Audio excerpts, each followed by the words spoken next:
You foresaw every moment from the failed Infinity Crusher to Killmonger's betrayal and Your sacrifice. The name's Bond. James Bond. This Organized Chaos podcast is brought to you by JEMS Art Studio. JEMS Art Studio is an online store that allows access to prints that you can use for most anything, obviously as just a picture, or as a wallpaper, or as a bookmark, or anything you can think of. You can find JEMS Art Studio at etsy.com/shop/JEMS Art Studio. This podcast is also brought to you by listeners like you. Thank you.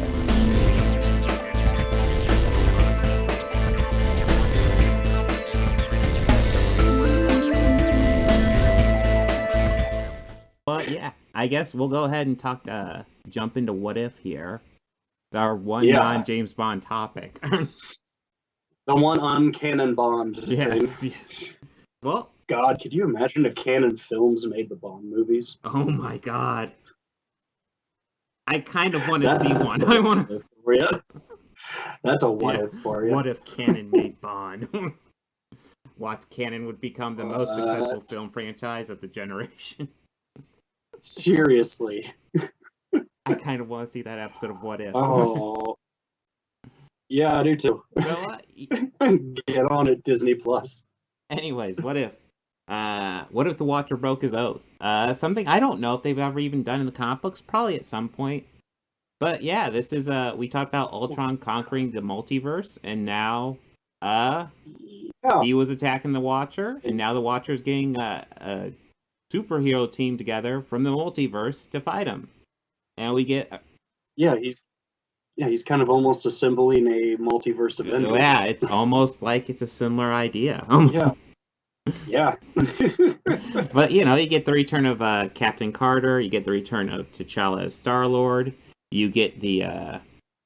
God, there's a couple more.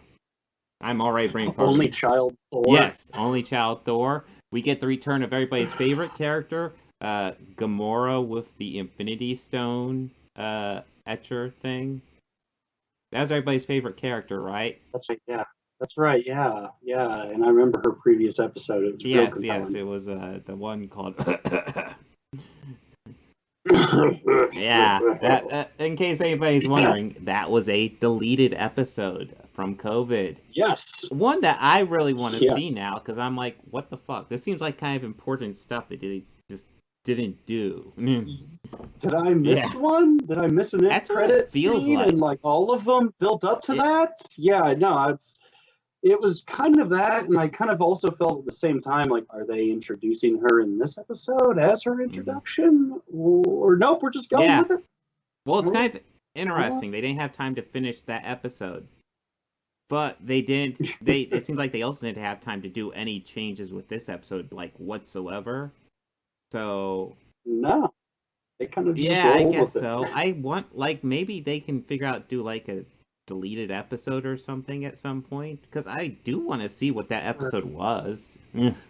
Yeah, I kind of wanted to see one that if Gamora and Nebula weren't really like competing all the time. That would be interesting. Yeah, like if they were actually working in tandem with each other.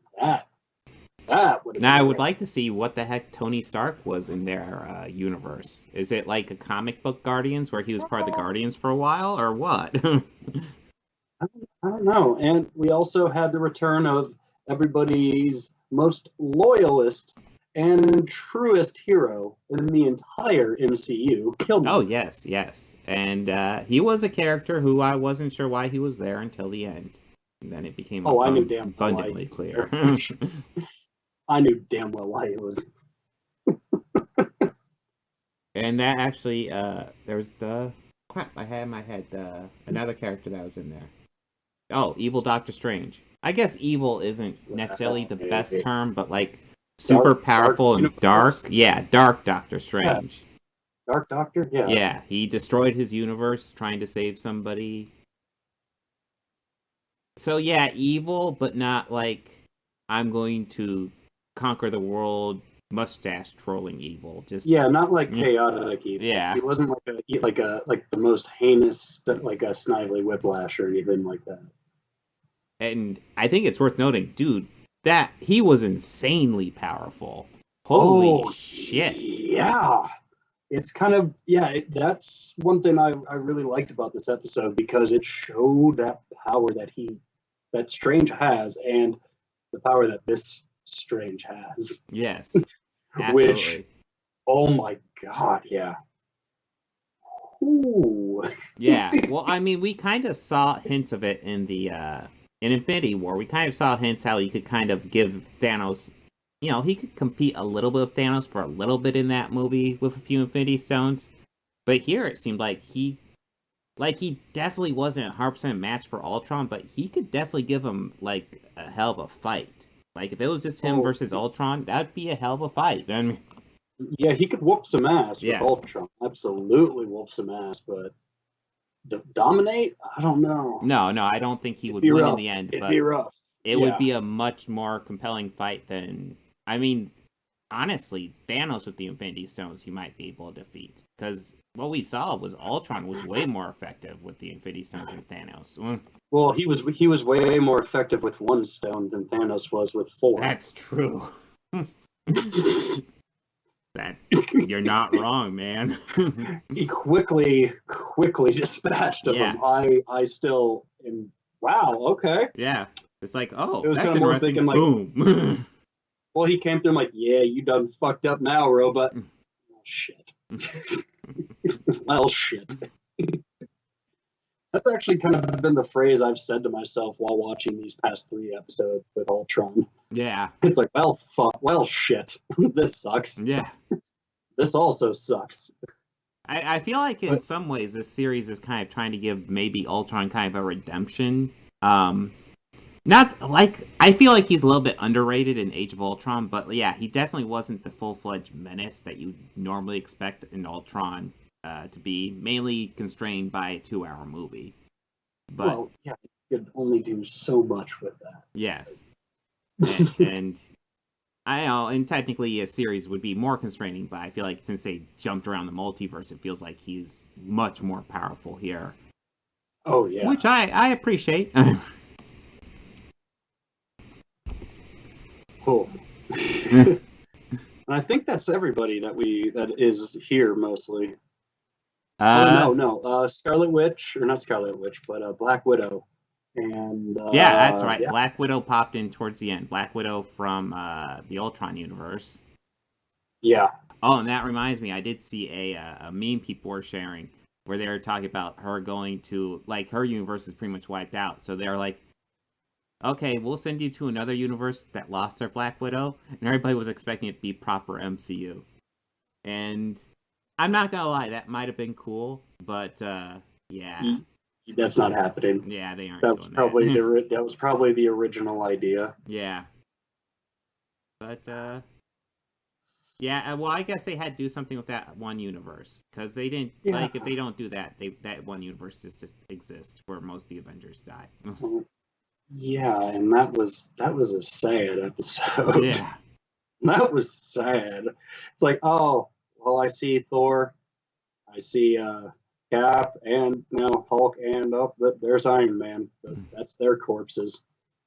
Boo. Well, no, Cap doesn't get killed in that. He got killed in the Ultron one. Oh, yes, he did get killed in the His Ultron, corpse is yes. there right when they open up. Yeah. Okay, yeah, I thought you were talking about the It one was where- traumatizing for me. I remember that. I thought you were talking about the evil Hank Pym one. No. Yeah, he was the only hope they had, I believe. Yeah, it was him and Captain Marvel. Yeah. Which, that matchup. Oh. But yes, this one, the Watcher organized and gathered up his team, got them all together, and pretty much told them what they were up against. And I think that's when like Widow comes in and like says, "Yes, this is serious. Everybody here." And they just, how do we know we could trust you? In my universe, you're bad. You're evil. And that was kind of fun to listen to all of them talk back and forth. But one thing I really did like the most was that T'Challa in this one, he like kept, he always he never referred to like Killmonger as like his name. He just always kept saying cousin. What are you doing? Yeah. So it's like in that one, they still love each other very much. Mm-hmm. Yeah, that's And interesting. Yeah. That was nice. That was like I'm sure it was like a very small detail, Mm-hmm. but it was something I picked up on, and I was just like, huh, it's a really nice touch. The other thing that reminds me of is that this has got to be the last Chadwick Boseman performance by T'Challa. Oh no, I said that a few weeks ago, but yeah, I don't. Yeah, I believe see this it one is. Yeah. anymore. Yeah, I believe this one was, and I don't know. Maybe that's just kind of why that few lines, and I was maybe more hyper focused on his dialogue more because this is like the last chance I'm ever gonna get to witness anything new of it. This is the most recent thing he's ever done. And I mean, but it's so with act, yeah, it is. But I guess like the good thing is a lot like music artists or even like actors, when they pass away very early, their work is the legacy and it lasts forever.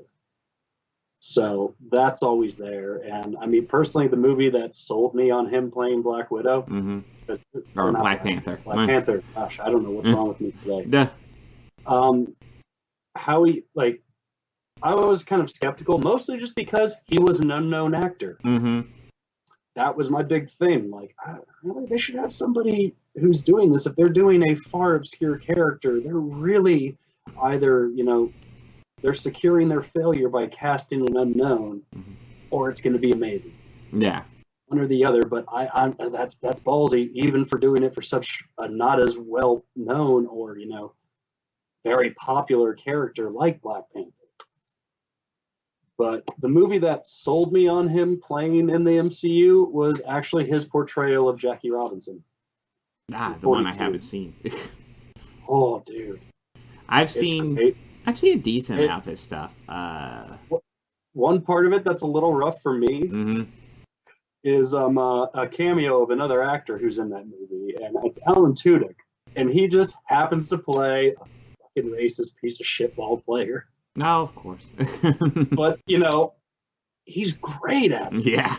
Like, and I hate to say that, but it's convincing. Like, I even cut myself going, man, fuck you, Alan, you fucking asshole, fucking prick. Alan Tudyk as a redneck? I've never seen that. Well, like an authentic one. Yeah. Like he white. Oh, there we are. Yeah. He kind of froze up on me. Oh, okay. Yeah, he was quite liberal with the slurs. Ooh. Oh, yeah. Well, I mean, the movie was depicting his struggle to get. Oh yeah. And so, I mean, I think it's hard to have a story like that without showcasing shitheads like that. I mean, I was just reminded of the whole controversy with Django Unchained and the number of times they used the N-word in that movie, and it's like, yeah, but that would be historically accurate. That means. Yeah, and it's a slave master killing, or a former slave killing slave masters. I don't see anything wrong with that. Yeah. The overall themes of the movie are awesome, so. Yeah. But yeah, what if, my overall thoughts on the series is ups and downs, overall good. I think it definitely ended on a strong note. What are your final thoughts on the last episode of What If?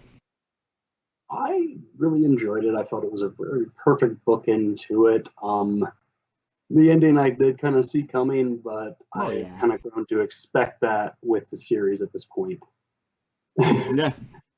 I did kind of like watching all the characters, conversing together and, actually working in tandem as a team. I really enjoyed that aspect of it.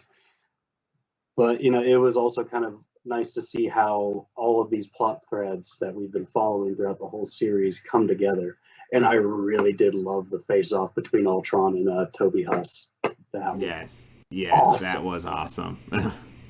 And also, again, a little predictable that would happen. Yeah. Well, they did set the groundwork. And, Killmonger just deciding to take these stones for himself and be very powerful. Him and Hans fighting over for it. Yes. And Doctor Strange entrapping them together in eternity. I mean, poignant ending. It was It was great. Yeah, I remember that, but I forgot to bring it up. But yeah, I just love the idea that, you have Killmonger there to separate out the stones, and when they're busy struggling for the stones, you just essentially put them in a pocket of time that's moving so slowly that it don't matter. It can't be tracked. Yeah. It was a good series overall. Not my favorite Disney Plus Marvel show, but it was good. It worked. It absolutely did. It was a perfect bookend to it.